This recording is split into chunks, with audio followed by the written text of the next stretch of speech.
ஸ்ரீ செல்வ விநாயகர் ஆலயம் புதிய பதிவுடன் மீண்டும் அதிகாரப்பூர்வமாக செயல்படுவதாக அதன் தலைவர் திரு எம்.பி. ஐயப்பன் கூறினார். ஆலய புதிய பதிவுக்கான அமைப்பு கூட்டத்தை பிறை தொகுதி சட்டமன்ற உறுப்பினரான தத்தோஸ்ரீ எஸ். சுந்தராஜு அவர்கள் அதிகாரப்பூர்வமாக தொடக்கி வைத்து உரை நிகழ்த்தினார்.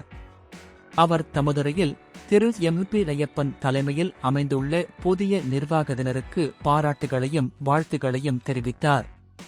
மாநில ஆட்சிக்குழு உறுப்பினரும் பினாங்கு இந்து அறப்பணி வாரிய ஆணையருமான தத்தோஸ்ரீ சுந்தராஜு அவர்கள் தொடர்ந்து பேசுகையில், அறப்பணி வாரியத்துடன் இணைந்து அடுத்த கட்ட நடவடிக்கையில் இறங்கி முறையாக செயல்படுமாறு கேட்டுக்கொண்டார்.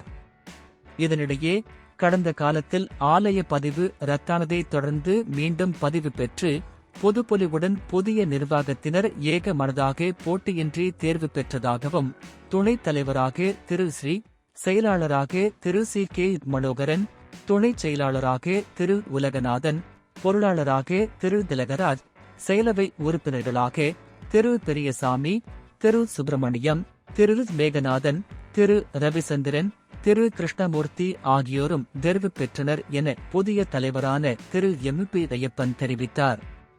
எல்லா வகையிலும் ஆதரவு தந்து இக்கூட்டத்திற்கு சிறப்பு வருகை தந்து அதிகாரப்பூர்வமாக தொடக்கி வைத்து நமது தொகுதியின் சட்டமன்ற உறுப்பினரான தத்தோஸ்ரீ எஸ். சுந்தராஜு அவர்களுக்கும் இந்து அறப்பணி வாரியத்தின் தலைவர் மாண்புமிகு R.S.N. ராயர் அவர்களுக்கும் ஏனைய ஆணையர்களுக்கும் தமது நிர்வாக சார்பாக நன்றி மலர்களை காணிக்கையாக்குவதாக அவர் மேலும் சொன்னார்.